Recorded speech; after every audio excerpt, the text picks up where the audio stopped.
Welcome to DECRA's webinar, Safety Below the Iceberg, a proactive approach to safety management. Leading today's webinar are Joe Melton, Director of Consulting Services, and Corey Hopkins, Senior Safety Consultant. I want to remind you that you are allowed to answer or ask questions throughout the webinar, and we'll have time afterwards for your questions if we don't get to it during the hour. If you look on your screen on the very right in the tab questions, just type your question in there. Joe and Corey will see it and we'll incorporate it through the webinar. If they don't get it again, we'll have about 10 minutes afterwards to get to your questions. So with that, I will hand it over to Joe Melton. Thank you. Well, let's go ahead and get started, everybody. So safety below the iceberg. Really what we're talking about is how to manage your safety process. We're talking a lot about leading and lagging indicators. Corey Hopkins, having over 20 years of experience being in different safety manager roles, really going to tap into his experience, and he'll be joining us today in this process. And then myself being in consulting now for over 12 years, helping organizations and their path to journey of safety excellence. So with that, Corey, would you like to explain to everybody a tool we're going to use today? Absolutely.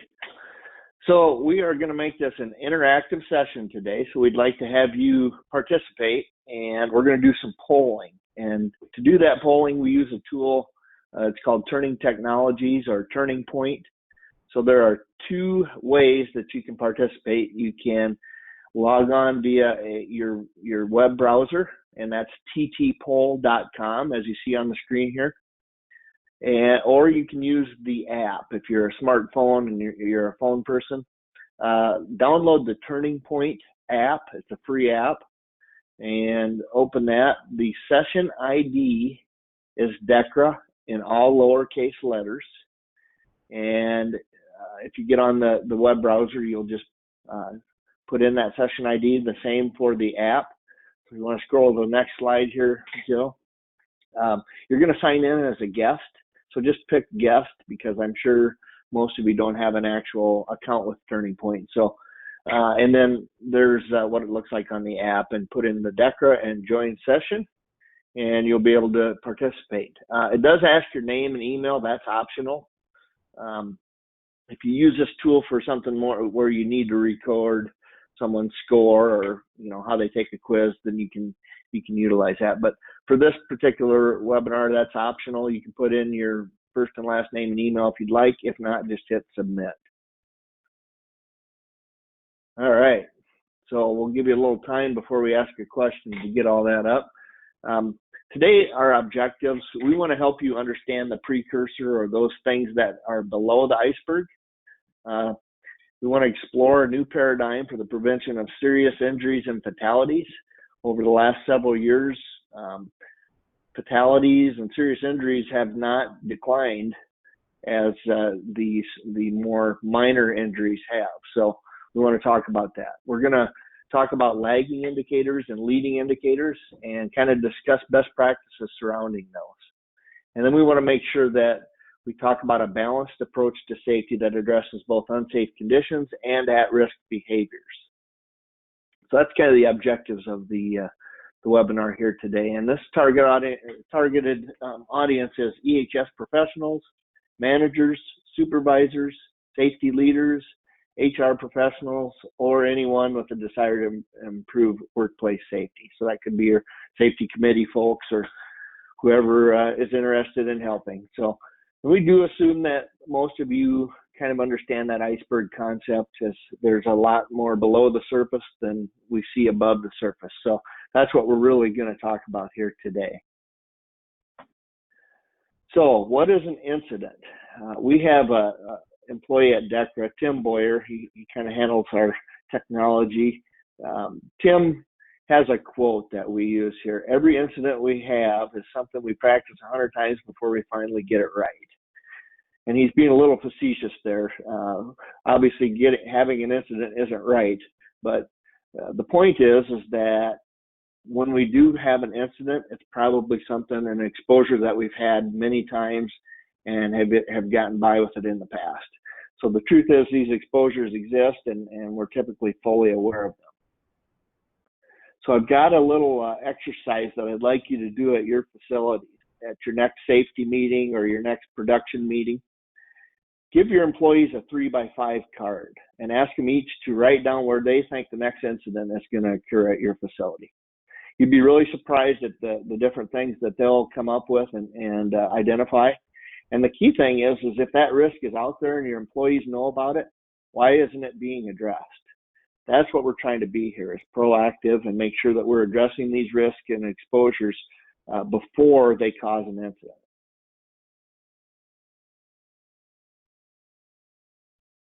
Next slide, Joe. There we go. So here is a look at the SIP triangle. And many of you are familiar with the safety triangle, where the theory is that if you have enough near misses and minor things, they eventually turn into fewer recordable or more serious injuries, leading to the lost time or restricted duty type injuries. And then if you have enough of them, eventually you're going to have that serious or fatality, serious injury or fatality. What we've found out with this new paradigm is, if you look at the bottom there, you've got high risk situations, breakdowns in management controls, and it's allowed to continue, or that's a tolerance is the way I would look at that. You're going to have the near misses and the property damage and spills and releases, those kind of things. But what this new paradigm shows us, and the studies show us, that about 25% of those, what we consider minor things at the bottom of the triangle, actually have the potential to be serious or fatal. Okay, so why aren't we looking at those with a more in-depth eye? You know, those things can cause serious issues and fatalities. So we need to make sure that even though the result was minor, we need to be looking at the potential, not just the outcome. So those 25, that's kind of a scary thought, that 25% of the minor things could have led to something more serious. That's how we need to look at this, so that we can correct those before they do cause that serious injury or fatality. Thanks, Corey. And I like to look at those as the cookie crumbs. Okay, so there we have our scientific SIF analysis there from Corey, and I look at those as the cookie crumbs that lead us along the way. Are we paying attention to them and know when they are red flags? So we just got a couple different images here on the screen that we work with our clients as these are potential precursors in the cookie crumb trail that we want to be monitoring. You know, so you see the image on the left shows the amount of appreciative conversations that are happening in their BBS process versus the amount of coaching. But you see red, we have 8% that weren't indicated at all. Was the person pencil whipping that observation? Are we able to highlight those observers to follow up and coach them? You know, those are the precursors. Or are we just sweeping them under the rug and moving on? Yep, we hit our goals. We were supposed to do 64 observations this month. We got it.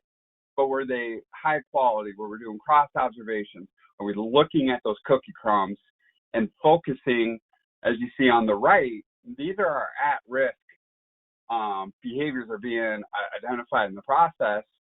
But as we flip the mindset of a culture, are we giving this to the fingertips of the user and saying, okay, these are our top at-risk right now. 6 feet distance, super important with the current pandemic.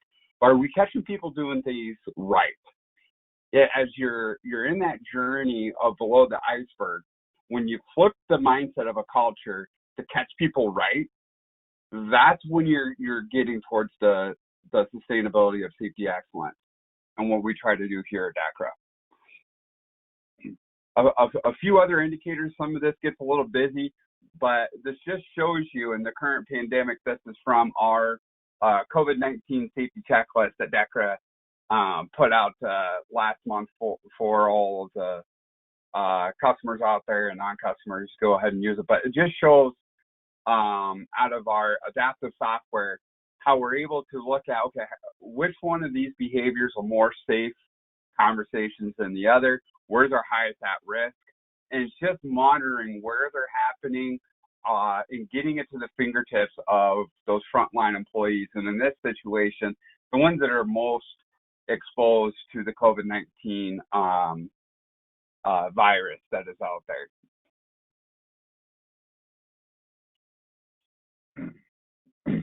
And the cookie crumbs in the trail is just because you hit your numbers within a division, you know, we focus so much on how many checklists were completed in behavior-based safety, but going out of it, looking at policy review. So another precursor could be, you know, if we're putting out our corporate policies and SOPs and we're developing our JHAs and those things that we do as safety professionals, are we tracking that back to the individuals that are actually using them?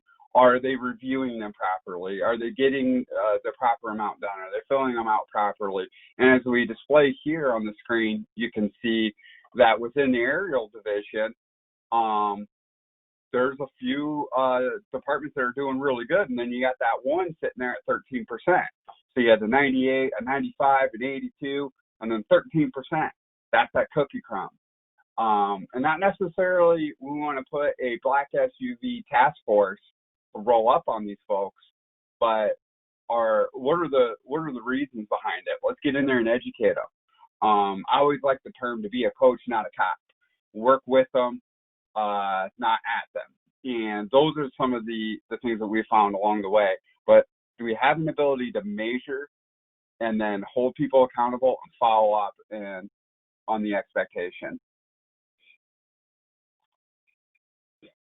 One of the other things we do here at DECRA with our clients is really help them on field of view focus. And this is out of adaptive software with behavior-based safety processes. In this particular organization, we pulled about 500,000 observations over a lengthy period of time. We did an analysis, and in this analysis, we really found that their observers were focusing on the same things over this period of time. In Corey, if you're a safety professional and you're trying to get your organization towards the pursuit of zero, and you look at this field of view focus,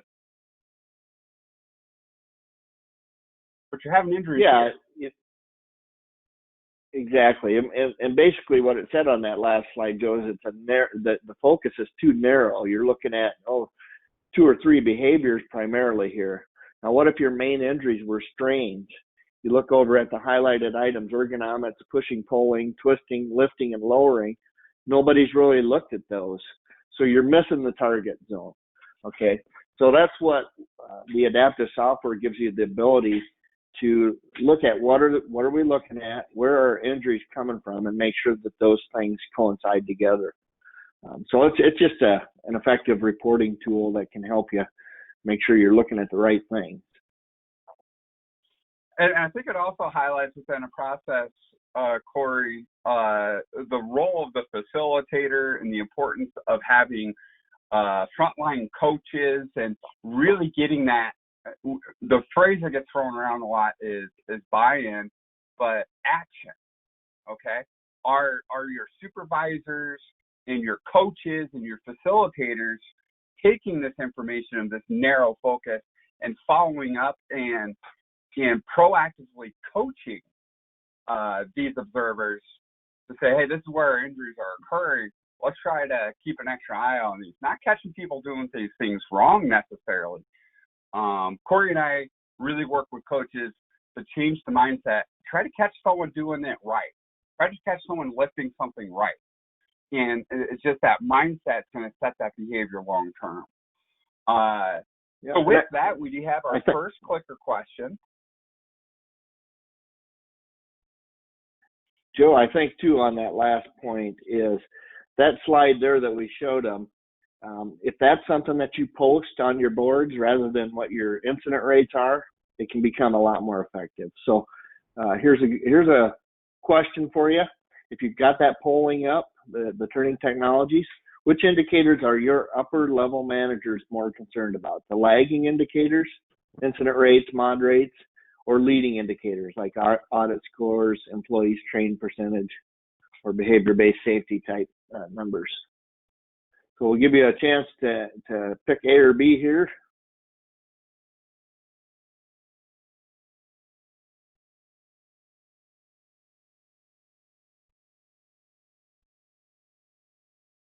Well, it looks like we got a really smart bunch today, Corey. So the answers just flew in for us. We'll go ahead and display the answers here. So fairly balanced. A little heavier on the lagging. Typically we get more leaning toward that lagging number when it comes to that upper level management. So actually we're dealing with a pretty proactive bunch here, I think, today, Joe. So that's good to see that somewhat balanced number there. So when it comes to lagging indicators, obviously a lagging indicator is something that's already occurred, and it's after the fact. Some of the common lagging indicators are total recordable incident rate, total case rate, days away due to being restricted or transfer or DART, days away from work due to illness and injury, DAFLE. So some of those are OSHA lagging indicator rates. So why report lagging indicators if they're not the most effective? Well, they are the bottom line of safety. Regardless of what approach you take and how proactive we get, at the end of the day, we still do need to know how many people are getting injured and how severe the injuries are.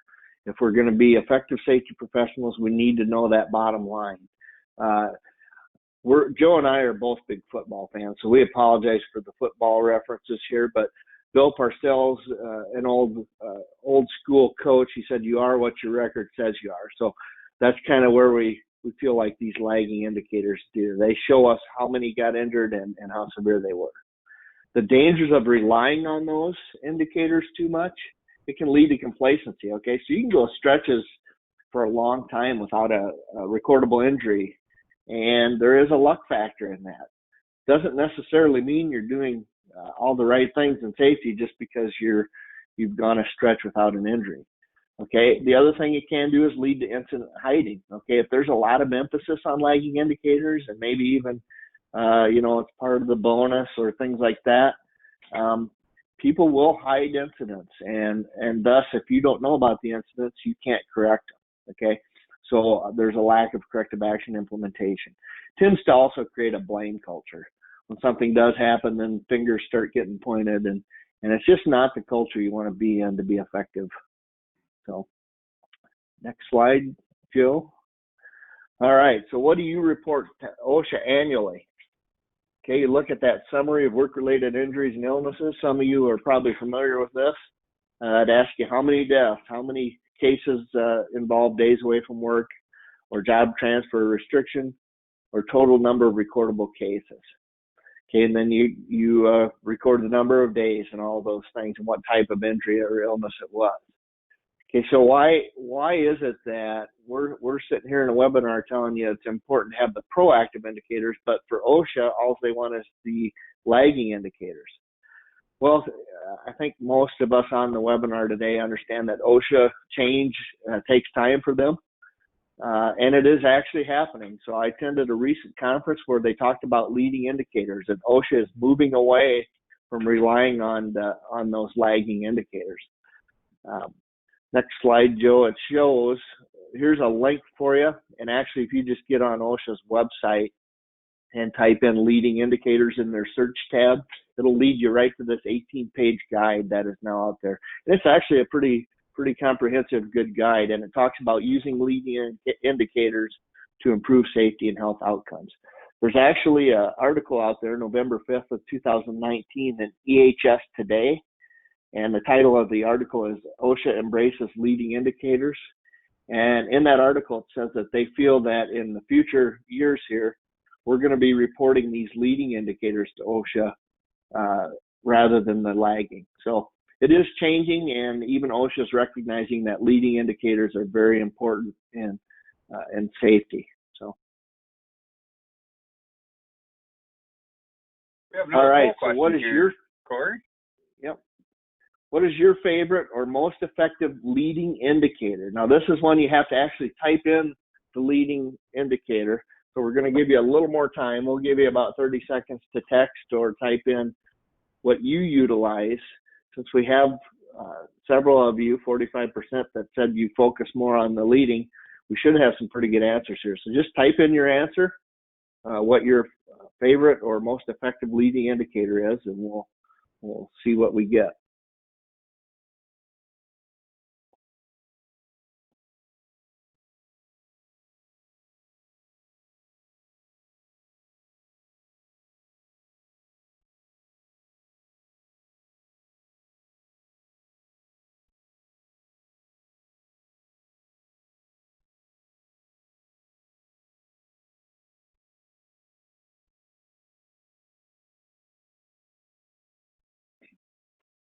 Well, it looks like we had a pretty good amount of responses come in again. So I'm going to go ahead and display those on the screen here for you, Corey.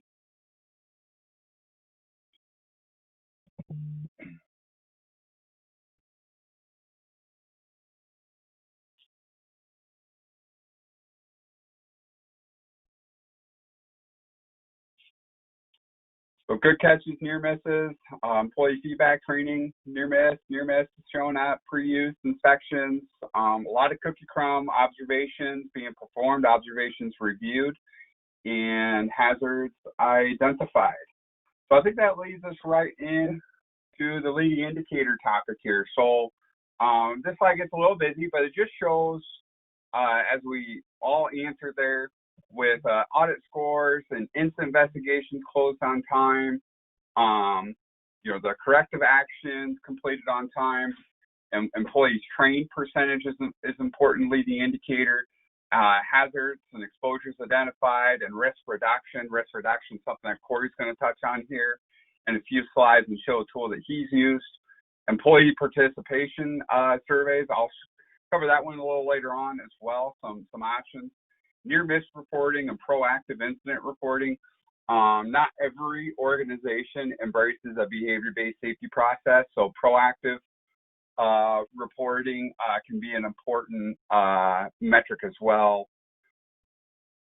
And behavior-based safety conversations and observations is something that is always on the forefront here at DECRA. Really stressing that conversation of catching the person doing it right and that analysis of is there success potential. So with that, I'll go ahead and cover what we really try to encourage is, the observation is great, but when the coaches are reviewing that process, as we have displayed here on the screen, are we analyzing what's their SIF potential? So taking that SIF analysis to the next level. When we have a lost time or recordable injury, we do a thorough investigation, get our action items, do the risk assessment, root cause analysis, and when we get down to our first aids and our near misses and some of our proactives or even our observations, we don't necessarily have that same level of analysis here. Here we have an organization that's taking it to the next level. Each and every observation that comes in, they have a set of reviewers that review every single one. And in our Insight via software, there was a toggle made so they can identify when those have SIF potential, and they can start to track those tasks and get those corrected at a corporate level. It just is back to that cookie crumb trail.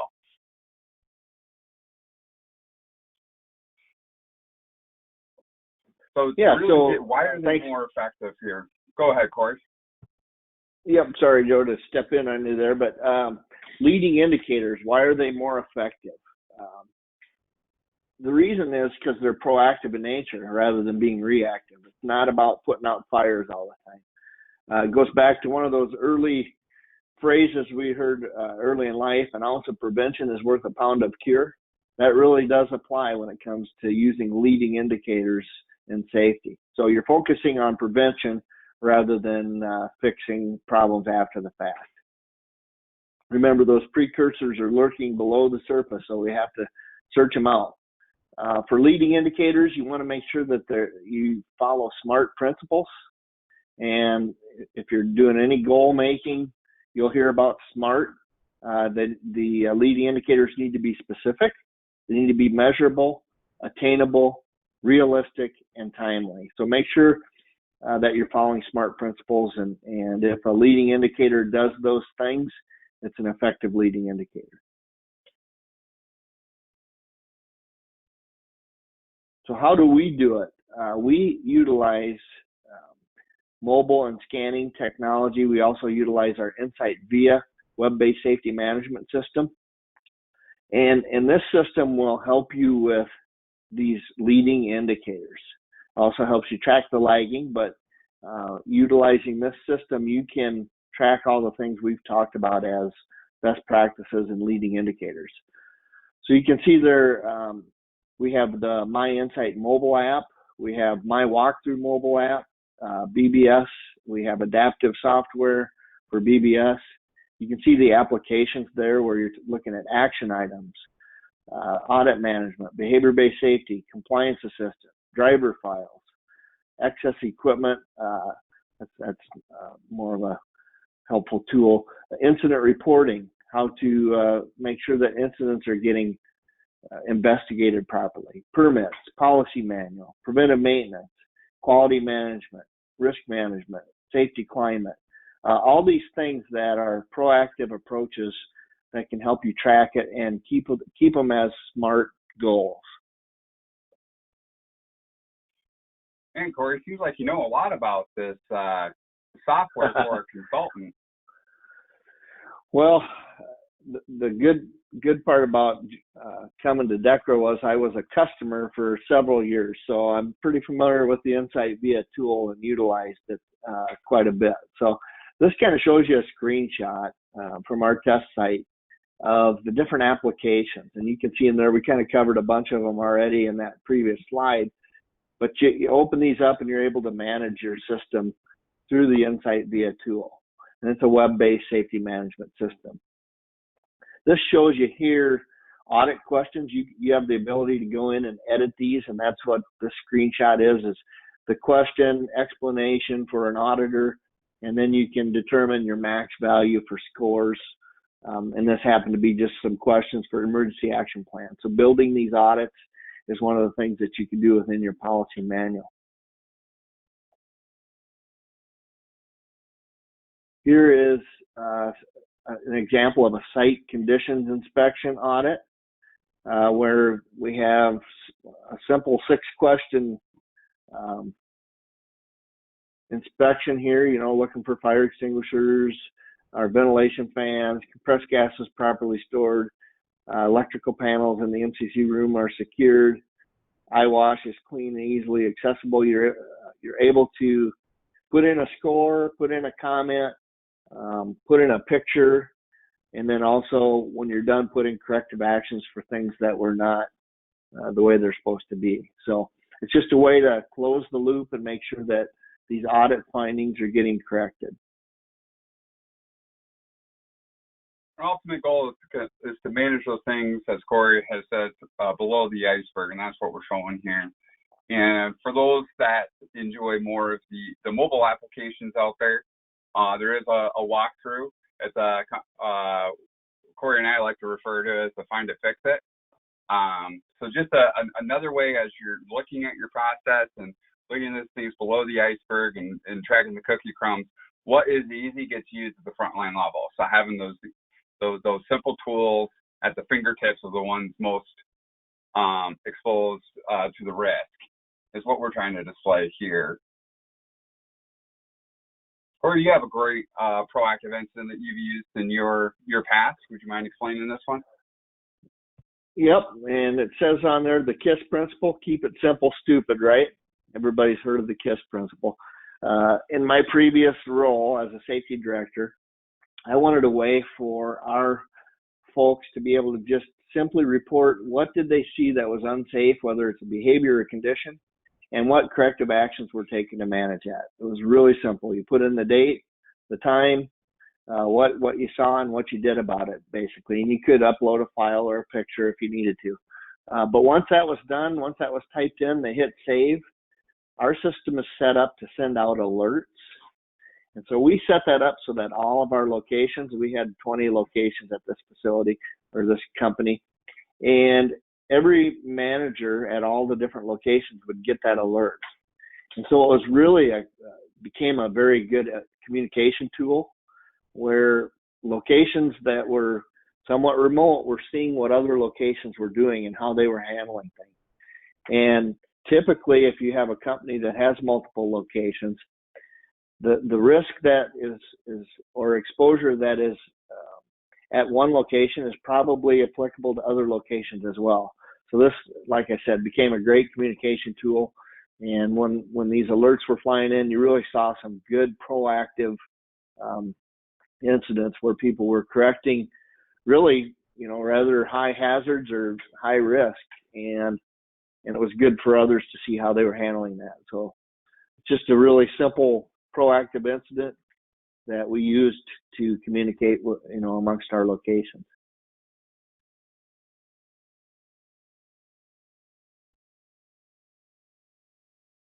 Joe, Here's one here's that your near miss for. Yep. And one that was very popular in one of our polling questions earlier. So just another way, when we're looking at near miss, are we doing that SIP analysis that we talked about? When the near misses come in, as Corey showed earlier on the DECRA paradigm research, that 25% of these have that severe incident fatal potential. So this just shows, keeping it simple, what happened, getting to that root cause, object involved, location, but getting a simple tool to the front line that we can track it, get it reported, and get it. This is the real gold for safety professionals. And they're also the hardest thing. I've even seen organizations try to buy these from their employees, and that didn't even work. So it's really one of the hardest things is getting those precursors into the culture of an organization. Here's another tool within the system as far as, are the incidents being investigated? So you can see down below there's one incident in red and one that's in yellow that hasn't been started. It was more recent. This just shows you that our system has the ability to track whether or not incidents have been investigated. And you can set your goals as far as how quickly you want these investigated, whether that's a week or within a month, or depending on the risk, it could be, immediately. But this would show you in the reporting function how many of your incidents are overdue, how many are closed, how many are unfinished, and you'll have that available at all times. So this and you can, zoom into certain types of incidents as well, so you can kind of extrapolate that information. But it's just a way to know, are the incidents being investigated properly? And it goes back to our theme, Corey, of what are the precursors and cookie control here is this shows organizational tolerance of, we have a Pac-Man figure over in the right part of the screen, and in this instance, that's not a good thing. And we see it even here continue as within our corrective actions. We take the time to investigate it. We find the necessary action items, but then we allow them to linger at the frontline level. If we have an expectation and we want to hold people to accountable to it, this is some tools at your fingertips that we need to be doing in our process.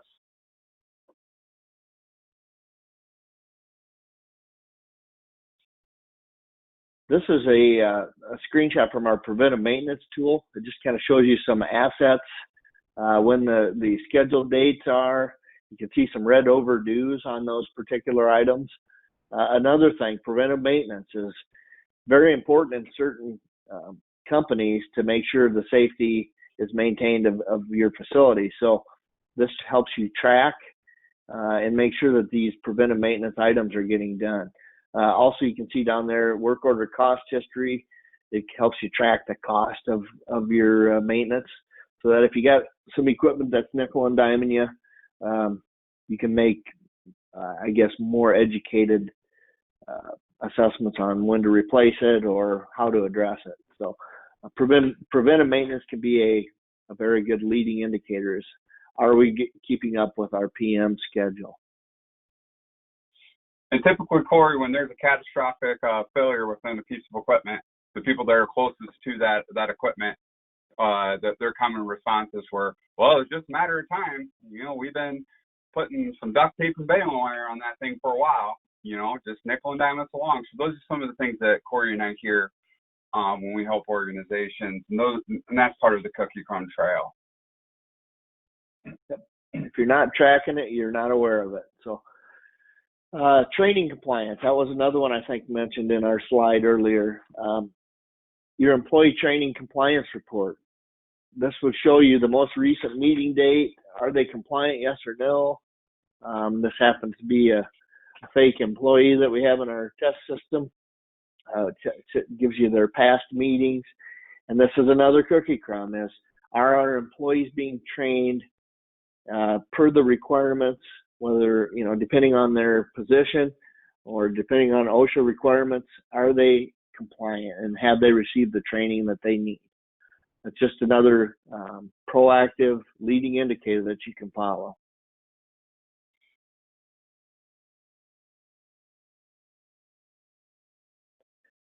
Here is an example of a risk reduction assessment or risk assessment.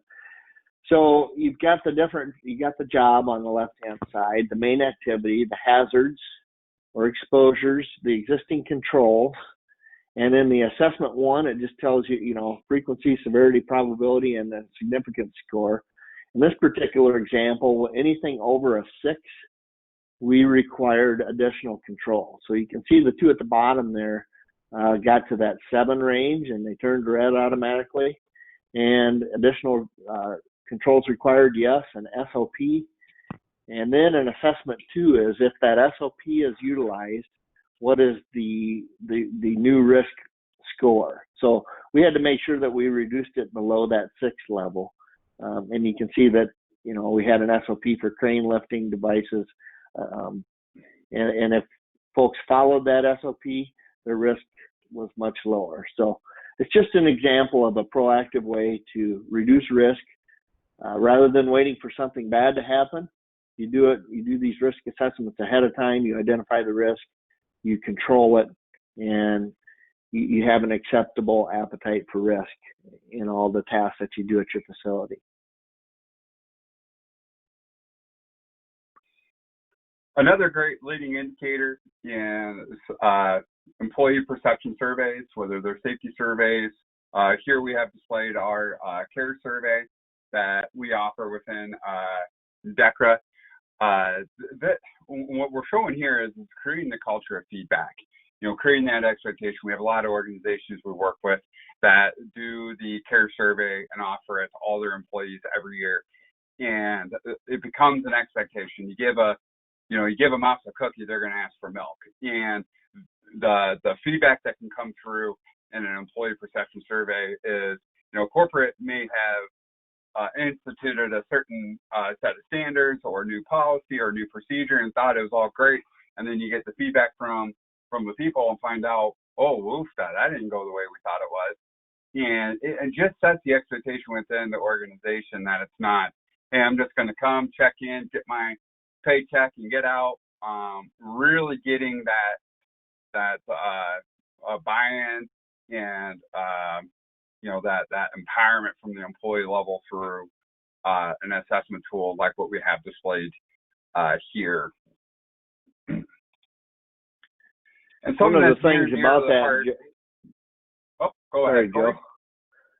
On that previous slide, one of the things we do with that survey as well is we divide it into different demographics, whether it's management or production level.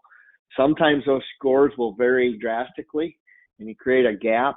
And then that's another thing that you need to explore is why are the perceptions of the frontline employees so much different than our management? So that's something that we do within that perception survey. Sorry, Joe, go ahead. Oh, great point. And right now with, around the world dealing with the COVID-19 virus, one of the things that DECRA put out was an exposure control checklist that some of our clients have started to use. So this is definitely something that we encourage all of you to take back to your organization and instill this into your processes. But really going back to, it's not just about the checklist. Giving the frontline people that are most exposed to the risk, and right now with COVID-19 being out there, depending on your organization and what all that you do, that this can be a great tool of communication, a great reminder, a great self-awareness, and we've seen some really good, not just data, but conversations come out of those organizations that have implemented this checklist into their process. And some of what we're seeing out of our adaptive software, another great tool here, you see two different categories highlighted, is when are we watching the data here? So we have a set of observers that we pulled their stats on, and these are the ones that when we take a clean sheet, all of you that have been involved in behavior-based safety, you've got those folks out there that everything's safe all the time. It's great. They never see an at risk. You get the minimal amount out of them. We kind of look at that as a clean sheet, potentially could lead down to pencil whipping. So one of the things that we work with organizations is, are we being systematic with who we're coaching among our observers? And here we could pull this list and have these group of individuals, the top three have never identified an at-risk, okay? Well, maybe Corey and I want to go out and do a hands-on co-observation or some coaching. There might be a good reason, might be a misunderstanding. It's just making us better at what we want to do and letting the data talk to us.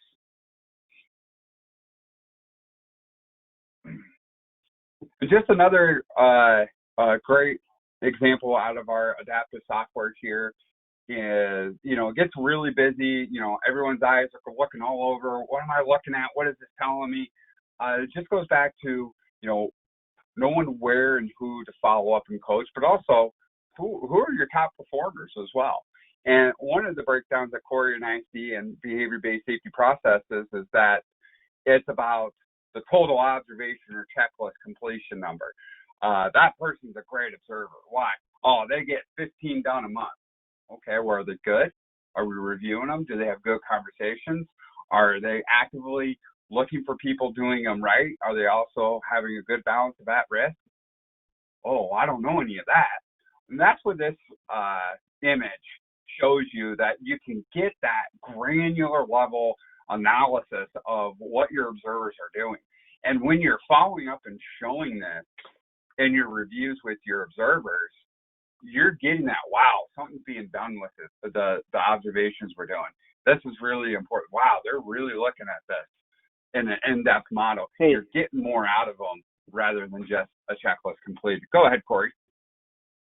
Yeah, Joe, I just wanted to also put in here, how many of you folks on this webinar have an HR annual performance review that you go through, and there's one line item for safety, and it says, are they engaged in safety? And the person doing the review has to determine, well, how do you determine that? This is some data that you could use and sit down with the employee and say, hey, you've really been active in our observation program.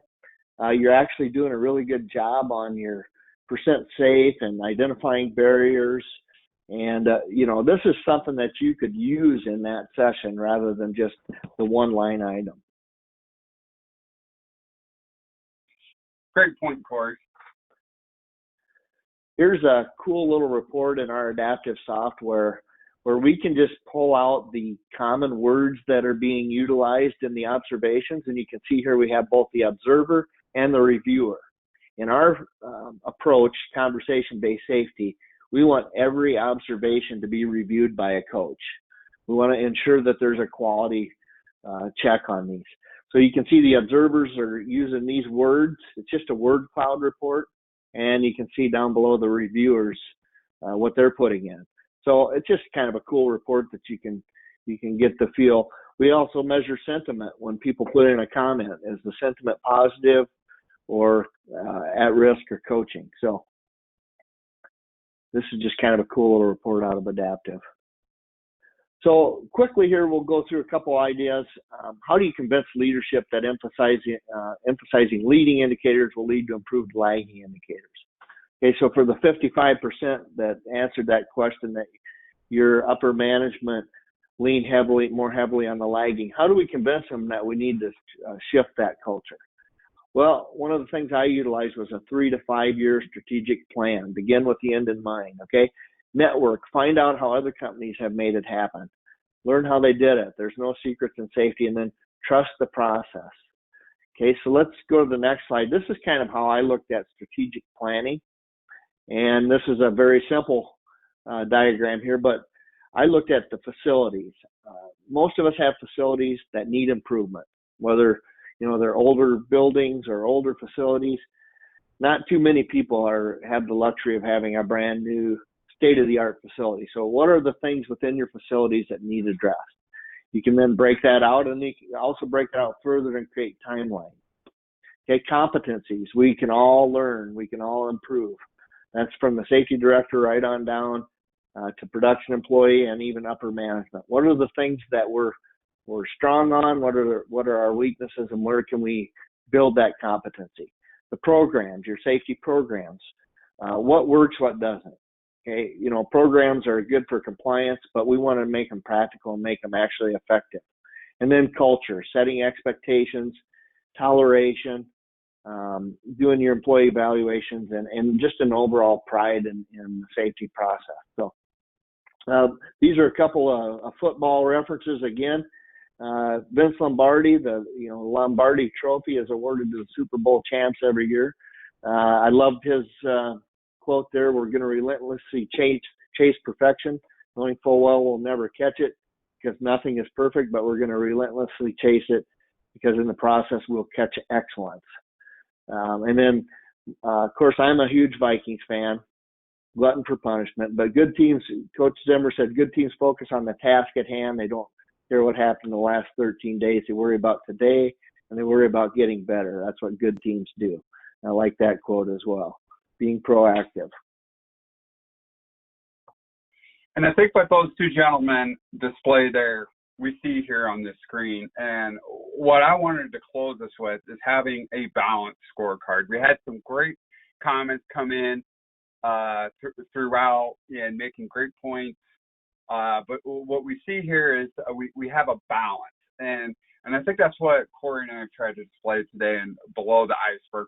We wanted to give you actual tools to take back to your organization, to your supervisor. Maybe you have that frontline lead or that one manager, for whatever the reason, they're just a little tough to get on board. We wanted to give you some tools to take back and improve your process. And just remember, the pursuit of excellence journey is different for everybody. Don't be afraid to pick up the phone and pick the ear of another person.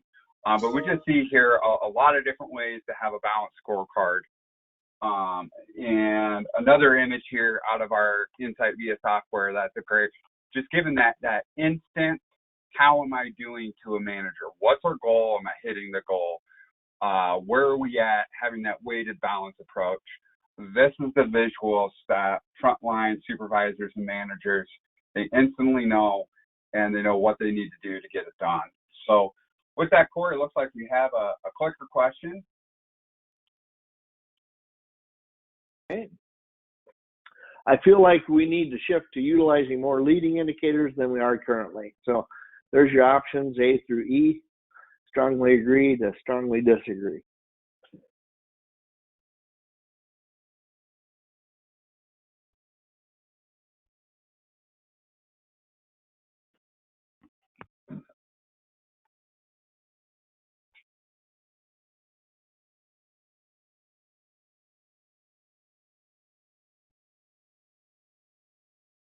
All right, looks like we had another great round of responses here. That's good. We haven't lost them all yet, Joe. Good.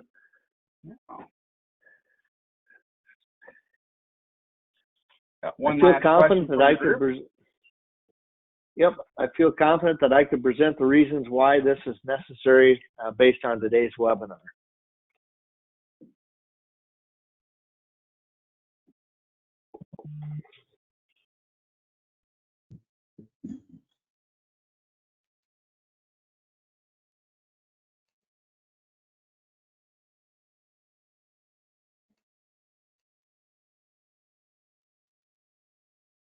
Awesome, 100%.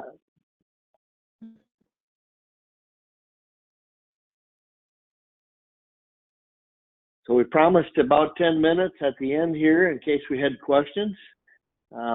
So I think now is the time to use that chat box or question box to send those in, and Mark can relay any that you might have at this time. Yeah, thanks, Corey. So I mostly have comments from some people. And let's see here. Like, for instance, I don't know if you got to this, but Timothy Rinks is saying that use of TIR as a safety metric demonstrates an immaturity in safety management systems. He says it's too simple, unfortunately, because it doesn't mean that a facility isn't having events. Is that something That's you can? Yep, that's a very good point, Timothy. And I use an example when I address this issue. I was at a company that had multiple facilities, and my first week of employment, they gave me a list of the locations, and they said, here's how long they've gone without a recordable injury. Okay, and one of the locations had gone 8 years without a recordable injury. And that was the longest period of time of any of the locations. So when I went to make my first visits around these facilities, I figured when I got there, I was going to see a very engaged manager that, had his safety approach in line, and I was just looking forward to meeting him. And when I got there, that's exactly opposite of what I found. And once I started doing some digging, they were actually one of the locations that concerned me the most. And so their safety record really didn't indicate how they were performing day to day. And so that is the limitation of using lagging indicators, is they don't really identify what is being done and the processes that you're doing, to maintain a safe process. So good point, Timothy. And if anyone has any questions, please go into the chat box or in the question tab in the GoToWebinar control panel and type in your question for Corey and Joe. Let's see here. We have, I don't know what this might pertain to, but Deborah Snyders is saying closeout actions are completed in the month based on hazard identification.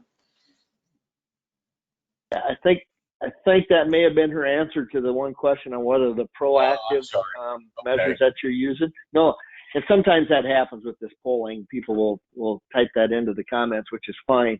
And closing out action items is obviously a very good leading indicator. And if you're identifying hazards and closing out action items or corrective actions, I think we did touch on that within our webinar here, that is a good leading indicator, and that's something that you can track, and it can be a smart goal or a smart principle.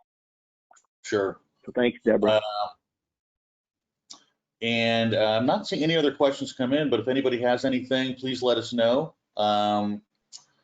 And also, you should know that if you have questions after the webinar, there's the emails for both Joe and Corey. Feel free to send them directly. And after the webinar, in your email box, look for a copy of this slide deck. So you'll have that for reference going forward. So I think that's it. There's no more questions. Joe, Corey, thanks so much for this insightful and informative webinar. And thanks to all of you for participating. And again, look in your email and feel free to reach out to Joe and Corey directly with anything additional you might want to ask them. Thanks, everybody. Thank you.